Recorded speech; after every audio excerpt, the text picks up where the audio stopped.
The hell are you supposed to be?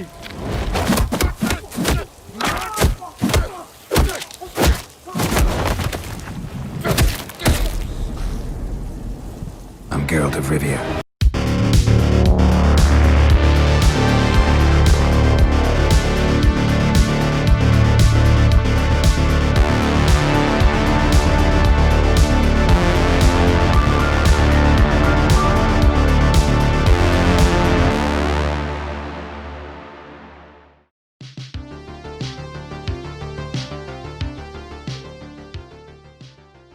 Before we get into today's video, I want to just take a minute to thank all of my subscribers for helping this channel grow the way it has.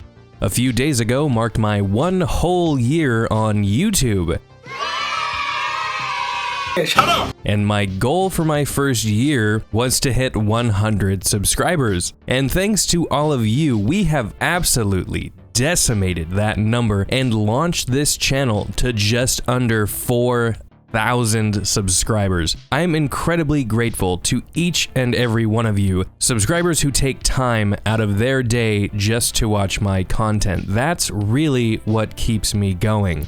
Now, for my second year, I would love to see this channel hit 6,000 subscribers. My Cyberpunk video hit pretty damn well for this channel, and I haven't quite had another video take off like that again yet. So I think 6,000 is pretty realistic. But again, thank you so much. You are all fucking amazing, and I appreciate each and every one of you. You know what else I appreciate? Companies not trying to drain me of my money, like a succubus who's hungry for cold hard cash instead of rock hard. How's that for a segue? This is why I get paid the big bucks. The AAA gaming industry is oftentimes not a very friendly space for the customer. It's been taken over by the likes of Electronic Arts, Ubisoft, and Activision Blizzard, who have shamelessly implemented a variety of methods to part customers with their hard-earned money for bare minimum products. I'm not referring to the games themselves, though there certainly are titles released by these companies that are definitely not worth the price of admission. What I'm actually referring to here is the amount of predatory monetization practices that can be found in full-priced $60 games, something that belongs in, I don't know, Candy Crush and Farmville or whatever else your mom's playing on her phone right now. Ah yes, the freemium games. The games that say, hey, do you like your time being taken up by having to gather 15 different types of in-game resources? Yeah, you do. How about artificial time barriers? Because obviously the best part of any game is not playing that game for some artificial set amount of time. Why? Because fuck you, that's why. But you know what? If you just give us a little money, just slip us $10, and you can bypass that time barrier. That's right, fork over 20 bucks, and you don't have to gather all of those resources. You can just buy them and get back to playing the game. That is, of course, until you hit another time wall or run out of resources again. Then the cycle repeats itself. Of course, then you have things like cosmetic items that can be purchased with real-world money, and that practice was only made worse by the implementation of surprise mechanics. There really isn't anything that I love more than seeing a really cool skin for a character in a game and wanting that skin only to realize I have to open up random loot crates and pray to Odin that I'm blessed with that skin. Gone are the days of being able to earn things through gameplay. Who needs to achieve things by themselves? Just throw some money at it. That's the way we do things now. So, as mobile game developers and publishers started bringing in those thick paychecks, it was only a matter of time before the scent of cash wafted its way into the nostrils of the sleeping, decaying husks over at EA, Activision Blizzard, and Ubisoft. Now I know there are more than those three, but they're kind of the big three. They're the trifecta of trash, if you will. So now it's the big boys' turn to come in and vacuum up all the money using the same techniques as these mobile games, only this time they would be implementing them in full-priced $60 games. Because if there's one thing that gamers love, it's paying full price for a game and then constantly being beaten over the head with microtransactions. But hey, Game development is tough and it ain't cheap. These companies are struggling and they need microtransactions in order to survive. I mean, how else do you expect them to keep putting out Call of Duty and Madden every single year if they aren't squeezing every cent out of their players as often as possible? I have come here to chew bubblegum and kick ass. And I'm all out of bubblegum. CD Projekt Red is my favorite game studio at the moment for two main reasons. The first being that they make excellent games. It's no secret that I'm a massive fan of the Witcher franchise, and The Witcher 3 is easily one of my favorite games of all time, which I know I've said before on this channel. I just fucking love that game. Just as importantly though, CD Projekt Red is one of the very few examples in the game industry on how to treat your fans with love and respect. Not only do they appreciate the people who buy their products, but they give fans maximum bang for the buck. Recently, the official Twitter page for The Witcher came out with this little banger of a tweet.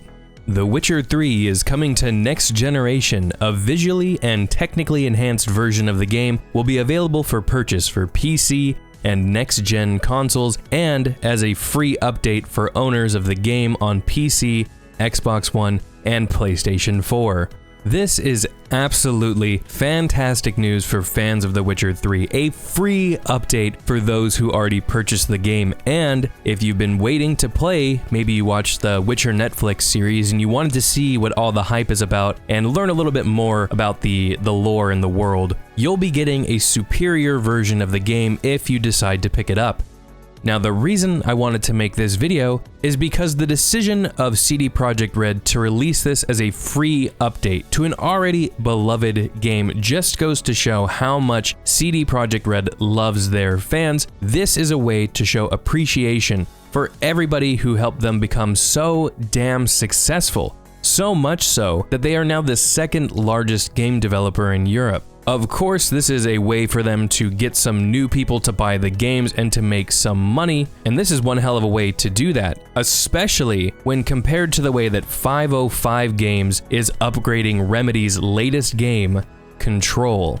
With the next generation of consoles rapidly approaching, Microsoft, Sony, along with game developers and publishers, are looking for ways that they can still remain profitable and market their games as we go through the transition from the current generation to the next. In a surprisingly positive move, we've seen many games be announced to be getting free next-gen upgrades if they're purchased on current-gen consoles. Only Control has shown that not all upgrades are created equally. Remedy's latest game will be getting a free paid upgrade for next-gen consoles. What's that? You're saying that didn't really make any sense? Okay, let's try this again.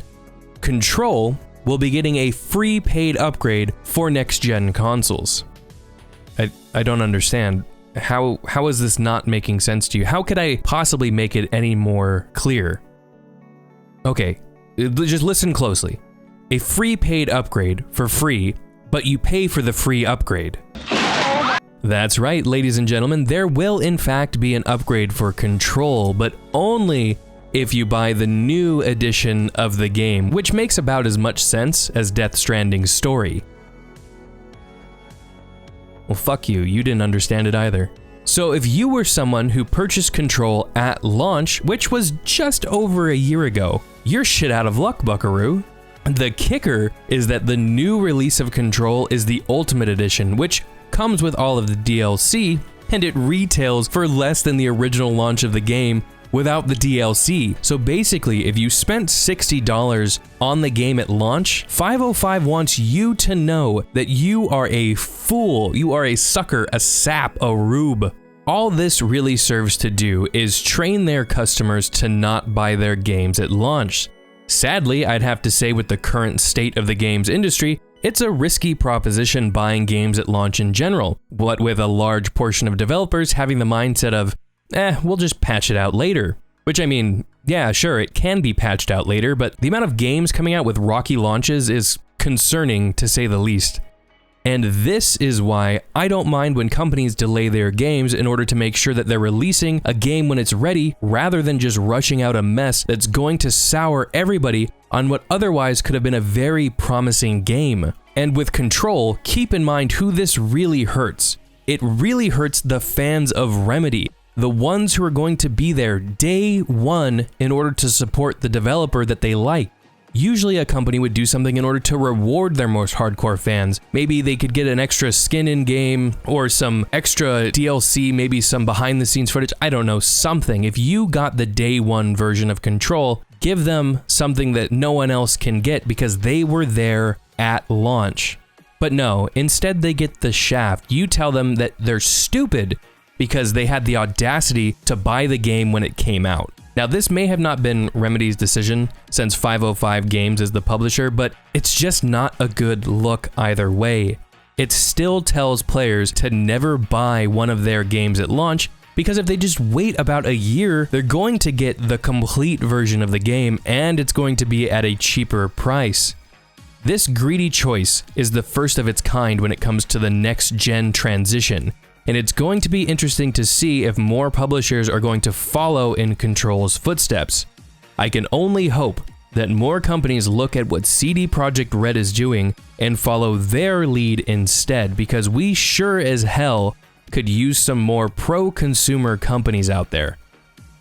And that's it for today's video. Again, another short video, but I wanted to put something out because it is close to my 1 year mark on YouTube, and I got really excited about that Witcher 3 news and wanted to share it with all of you beautiful people. I'm almost done working on the Politics in Games video where The Witcher 3 shows up for a bit, so keep an eye out for that one because it's coming up. As always, I want to know what you think about all of this. Are you excited for the upgraded version of The Witcher 3? Or is your mind squarely on Cyberpunk 2077? Hell, I can't really blame you, I'm right there with you.